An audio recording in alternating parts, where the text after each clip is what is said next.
শেষমেশ ড্রাইভারের সঙ্গে পরকিয়া করে স্বামীর কাছে ধরা খেলেন সঙ্গীতশিল্পী ডলি সায়ন্তনী। ফোনে প্রেমিকের নাম সেভ করেন দুলাভাই লিখে। এদিকে ধরা খেয়ে স্বামীর কাছে প্রেমিককে বানালেন ভাগিনা। ঠিক এমন অভিযোগ তুলেই পুরনো সংসার ভাঙার গল্প আবারও সামনে আনলেন সঙ্গীতশিল্পী রবি চৌধুরী।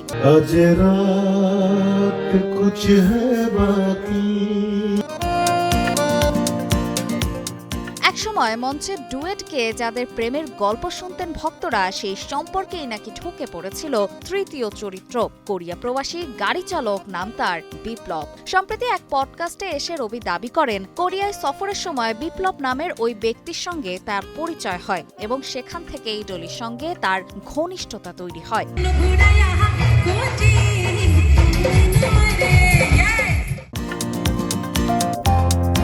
রবির সন্দেহের শুরু হয় ডলির ফোনে দুলাভাই নামে সেভ করা একটি নম্বরকে ঘিরে। পরে খোঁজ নিয়ে জানা যায় সেই দুলাভাই আসলে কোনো আত্মীয় না, বরং সেই গাড়ি চালক বিপ্লবী।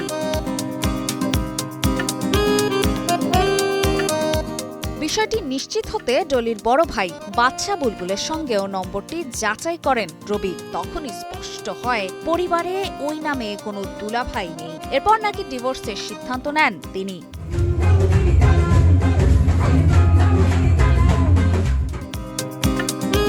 রবি আরও দাবি করেন, বিষয়টি প্রকাশ্যে এলে ডলি নাকি বিপ্লবকে ভাগিনা বলে পরিচয় দিয়ে ঘটনাটি আড়াল করার চেষ্টা করেন। তবে বিচ্ছেদের কয়েক মাস পর ডলির বিপ্লবের ফুলজানি গ্রামের বাড়িতে যাওয়ার খবর প্রকাশ পেলেই বিষয়টি নতুন করে আলোচনায় আসে।